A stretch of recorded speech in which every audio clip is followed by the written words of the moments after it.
Inside action में आपका स्वागत है।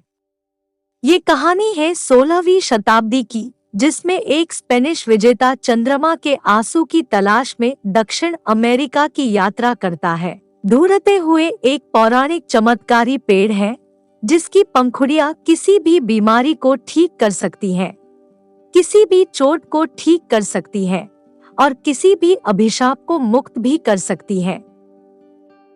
अधिकांश सैनिकों के जंगल में ही मृत्यु हो जाती है।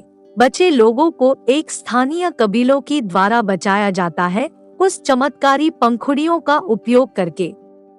जब सरदार को पता चलता है उस चमत्कारी पंखुड़ियों के बारे में, वो उसका पता पूछता है।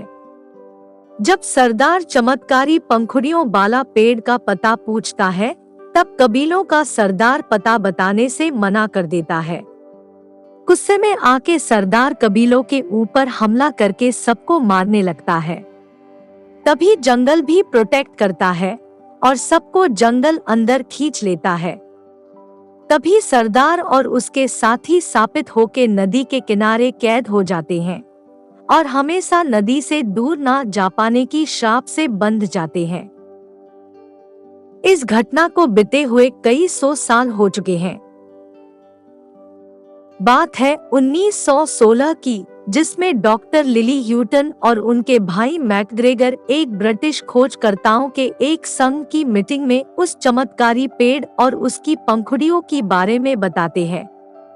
ये भी बताते हैं कि इस चमत्कारी पेड़ की मदद से किसी भी तरह बीमारी को ठीक किया जा सकता है, किसी भी तरह की दवा और ब्रिटिश जंग में भी इस्तेमाल किया जा सकता है।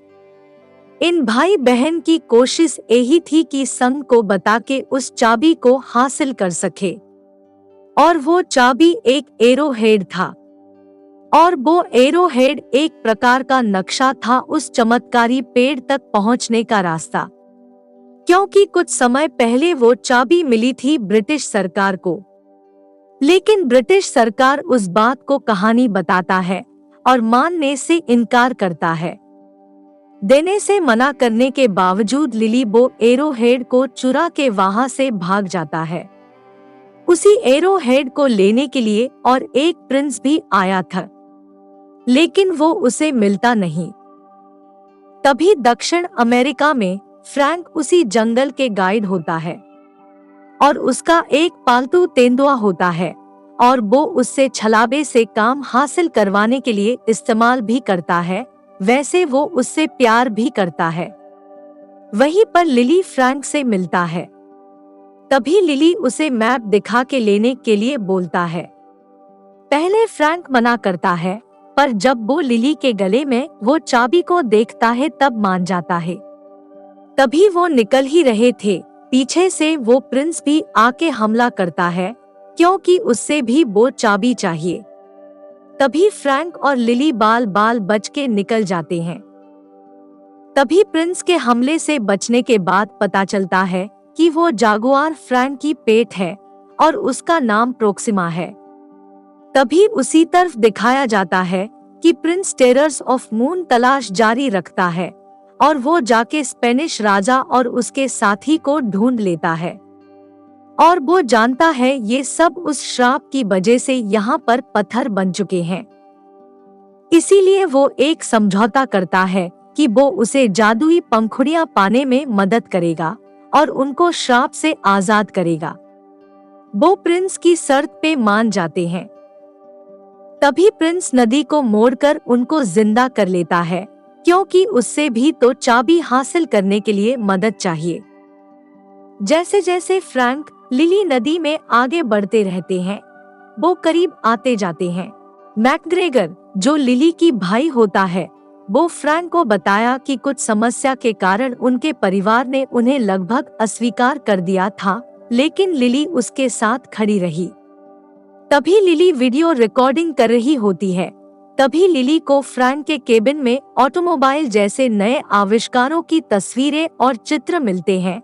उसके साथ वो एरोहेड का तस्वीर और टीयर्स ऑफ मून पर की गई खोज भी मिलते हैं। लिली का फ्रैंक ऊपर फिर से भरोसा टूट जाता है, क्योंकि ये बात उसने लिली से छुपाया था। लेकिन फ्रैंक बताते हैं कि उसने बहुत समय पहले इसकी खोज करना छोड़ दिया था, क्योंकि उसने पूरा जंगल और पूरा नदी को सालों से ढूंढ चुका था। तभी उन पर एक जंगली कबीले की लोग हमला करके बंदी बना लेते हैं।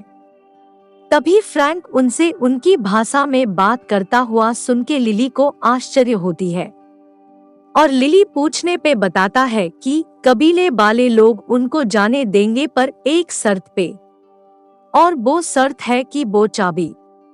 तभी लिली खुद को छुड़ाकर जब कबीले की सरदार पर हमला करती है, तब पता चलता है ये फ्रैंक का ही पहचान लोग है। ऐसी हरकत के लिए फ्रैंक माफी मांगता है और जोरदार थप्पड़ भी खाता है। तब वो कबीलों की सरदार आके वो एरोहेड को पढ़ के उसका नक्शा समझती है, और वो बताती है वो फूल केवल एक ब्लड मून के नीचे खिलता है, जो ग्रहण के समय होता है, जो कि कुछ समय के लिए होता है। फ्रैंक के ऊपर से भरोसा उठने के बाद लिली तय करती है कि वो अकेली आगे बढ़ेगी। फ्रैंक उसको अकेली जाने से समझाता है क्योंकि जंगल खतरों से भरा हुआ था। तभी पीछे से वो स्पेनिश राजा डॉन अपने साथी के साथ जानलेवा हमला करता है। फ्रैंक भी लिली को हर तरह अटैक से बड़ी बहादुरी से बचाती है। तभी डॉन का एक साथी लिली की गले से वो एरोहेड ले लेता है और डॉन के पास फेंक देता है, जो कि एक भयानक रूप ले चुका है। फ्रैंक उसी समय डॉन से लड़ाई करता है और उसे एरोहेड छीनने को कोशिश करता है, पर डॉन फ्रैंक के सीने में चाकू घुसा देता है। फिर भी फ्रैंक एरोहेड छीन लेता है और उसे लिली के तरफ फेंक देता है। लिली को बहुत बुरा लगता है क्योंकि फ्रैंक उसकी वजह से मर चुका था। कबीले की सरदार कहती तुम नदी से दूर चले जाओ क्योंकि वो लोग तुम्हारा पीछा नहीं कर पाएंगे। दूसरी सुबह जब लिली नदी के पास आती है, तब वो फ्रैंक को जिंदा पाता है, लेकिन वो बहुत कंफ्यूज होती है क्योंकि वो चाकू अभी भी फ्रैंक की सीने में आर पार था। तभी फ्रैंक उसको सब सच बताता है। फ्रैंक बताता है कि वो 400 साल का है। जब वो डॉन के साथ 400 साल पहले जादुई पेड़ ढूंढने आया था, तभी कबीले वाले उनको मरने से बचाए थे। डॉन बेटी के लिए वो जादुई दवा चाहिए थी, नहीं तो वो मर जाती। इसीलिए डॉन कबीले वालों को मार के वो जादुई पंखुड़ियां हासिल करना चाहा, लेकिन मरते हुए कबीले की सरदार ने श्राप दे दिया था। इसीलिए मैं भी नदी के पास ही रहता हूँ और मैंने ये शहर भी बनवाया था।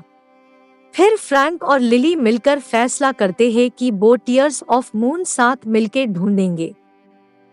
फ्रैंक और लिली आगे निकलने की बाद प्रिंस उनका पीछा करता है और वो लिली के भाई को किडनैप करके उससे सारे बात उगलवा लेता है। ढूंढते हुए वो नदी के आखिरी छोर पे पहुंच जाते हैं, जहां से टीयर्स ऑफ मून का मिलने का अंदेशा था। फिर फ्रैंक पानी के अंदर से जाके अंदर जाने का दरवाजा ढूंढता है। उसको दरवाजा मिल जाता है, पर उसमें वो जा नहीं सकता क्योंकि जाने का जगह बहुत कम था। इसीलिए वो लिली को जाने को कहता है। पहले लिली बहुत मना करती है क्योंकि उसको तैरना नहीं आती है। फिर फ्रैंक उसको भरोसा देके पानी के अंदर ले लेता है। लिली गेट की चाबी को खोलने के बाद सारा पानी सूख जाती है और वो दरवाजा खुल जाता है। लेकिन तभी वहां पे प्रिंस भी आ चुका था। लिली की भाई का सर पे गन रख के वो एरो हेड ले लिया।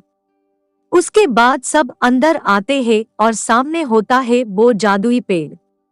पास आके देखा तो वो पेड़ पानी के अंदर रहने के वजह से मर के सड़ चुका था। प्रिंस फ्रैंक को वो पेड़ जिंदा करने के लिए कहता है। तभी फ्रैंक उसके बदले एक फूल के मांग करता है। प्रिंस राजी हो जाता है, लेकिन फ्रैंक बहुत कोशिश के बाद भी वो पेड़ जिंदा नहीं होता है। तब प्रिंस लिली को करने को कहता है, लेकिन लिली भी उससे एक फूल देने को कहती है। प्रिंस गुस्से में कहता है, जिसको मिलेगा एक ही मिलेगा। ये सुन के फ्रैंक कहता है, लिली तुम फूल रख लेना, मेरे को मुक्ति दे देना, क्योंकि मैं इस दुनिया में जीना नहीं चाहता। लिली को बहुत बुरा लगता है क्योंकि वो फ्रैंक को पसंद करने लगा था। लिली और फ्रैंक का बहुत कोशिश के बाद वो एक चमत्कार तरीके से पेड़ को जिंदा करने में सफल होते हैं। पेड़ जिंदा होते ही वो चमकने लगता है, उसमें फूल भी खिलना शुरू हो जाता है। ये देख के प्रिंस के मन में लड्डू फूटते हैं।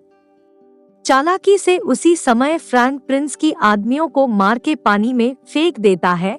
उसी के कारण एक रस्सी के सहारे लिली पेड़ के ऊपर चले जाती है। तभी ग्रहण खत्म होने लगता है। फिर भी लिली एक फूल तोड़ने में सफल हो जाती है, लेकिन प्रिंस भी वहां पेड़ के ऊपर पहुंच जाता है। लटकते हुए लिली फूल को फ्रैंक के पास फेंक देता है। उसी समय डॉन और उसके श्रापित साथी आके हमला करते हैं।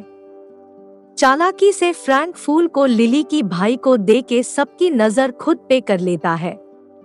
प्रिंस का भी मौत एक पत्थर गिर के हो जाता है। फ्रैंक सबको लेके नाव टकरा के नदी का पानी को बंद कर देता है। श्राप के कारण ये लोग नदी से दूर नहीं रह सकते हैं, इसीलिए नदी का पानी सूखते ही सबको जंगल के जड़े खींच के लेके पत्थर बना देती है। ये देख के लिली बहुत दुखी हो जाती है, क्योंकि लिली को डॉन से बचाने के लिए फ्रैंक ये सब किया। लिली फ्रैंक के पास जाके देखती है कि वो पूरा पत्थर का बन चुका था। फिर भी लिली फ्रैंक के मुंह में वो आखिरी फूल रख देती है। पहले कुछ समय तक कुछ असर नहीं हुआ, फिर कुछ समय बाद फ्रैंक जिंदा हो जाता है।